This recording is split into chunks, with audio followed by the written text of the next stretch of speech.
Assalamualaikum warahmatullahi wabarakatuh. Apa kabar anak-anak? Hari ini mudah-mudahan kabar anak-anak semuanya sehat. Kita sudah masuk pada materi berikutnya, yakni menghindari ghotob dan ghibah. Materi ini ada di semester genap kelas 10 Pendidikan Agama Islam dan Budi Pekerti. Ada 3 tujuan pembelajaran kali ini yang akan kita capai. Yang pertama, anak-anak mampu memahami manfaat menghindari penyakit hati. Kemudian yang kedua, mampu menghindari penyakit hati yakni ghotob dan ghibah dalam kehidupan sehari-hari. Sedangkan tujuan pembelajaran yang ketiga adalah menerapkan perilaku menghindari penyakit hati untuk kehidupan yang lebih baik. Ada 3 poin penting infografis tentang menghindari penyakit hati yakni ghibah dan ghotob, yakni yang pertama menghindari ghibah, kemudian yang kedua mengendalikan ghotob, sehingga yang ketiga dampaknya adalah hidup nyaman dengan menghindari keduanya. Nah, kita akan masuk pada kisah inspiratif. Jadi kalau anak-anak perhatikan di buku paket ada kisah inspiratif tentang paku dan balok kayu.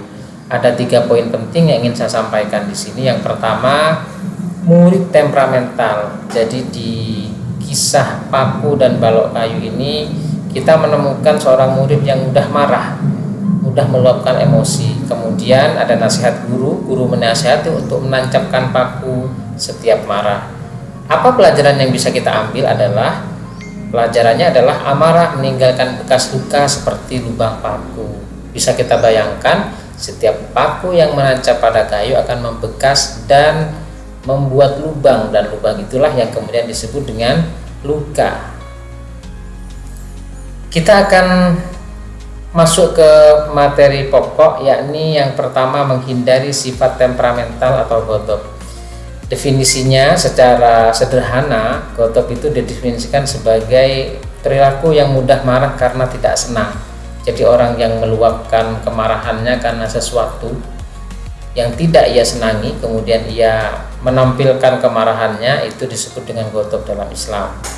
Ada 2 penyebab, yakni faktor fisik dan psikis. Kemudian ada tingkatan ghotob.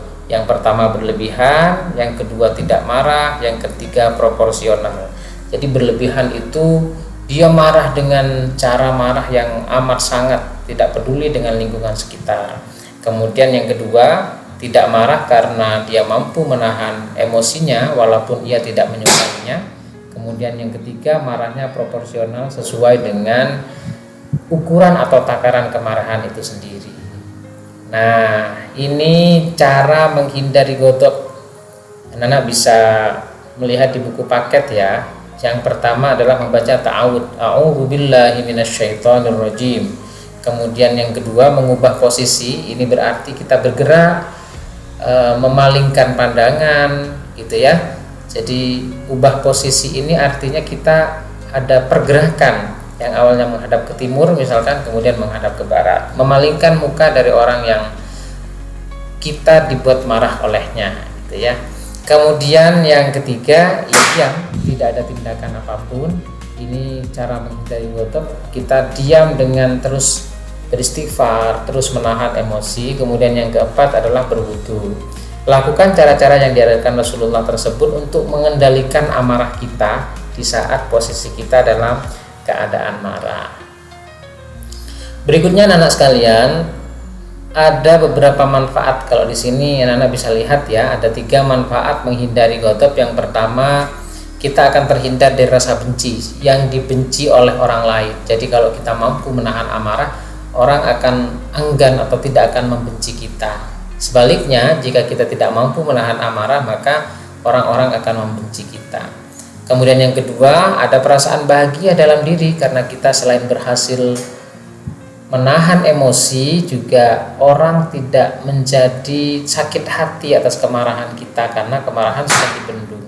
Kemudian yang ketiga tentu mendatangkan pahala, menghindari kebencian, membawa kebahagiaan dan mendapatkan pahala yang besar dari Allah. Berikutnya anak sekalian, bagaimana sih cara membiasakan perilaku menghindari ghibah? Tadi ghotob, kita beralih ke materi yang kedua yakni ghibah.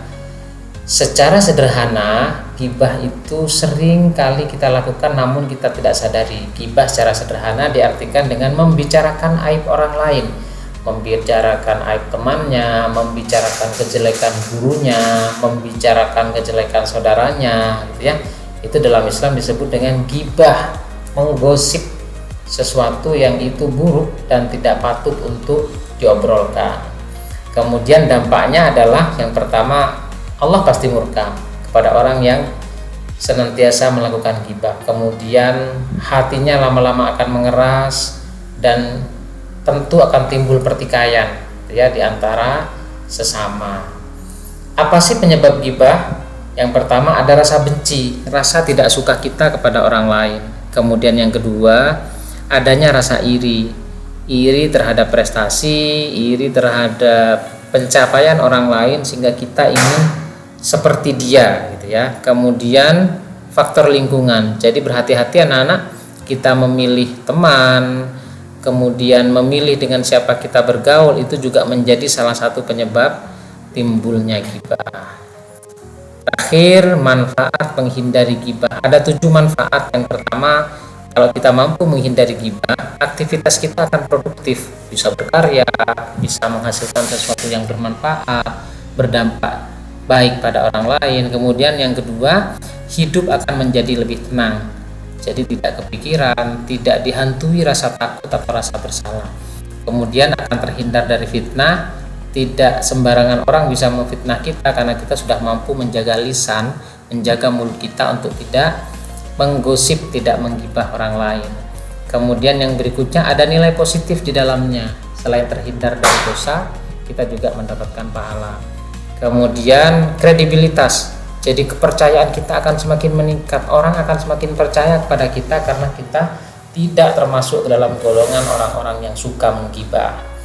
Kemudian yang keenam adalah banyak teman, jadi akan ada banyak orang yang senang dengan kita karena kita tidak suka mengumbar aib orang lain, mengumbar kesalahan orang lain, mencari-cari kesalahan orang lain.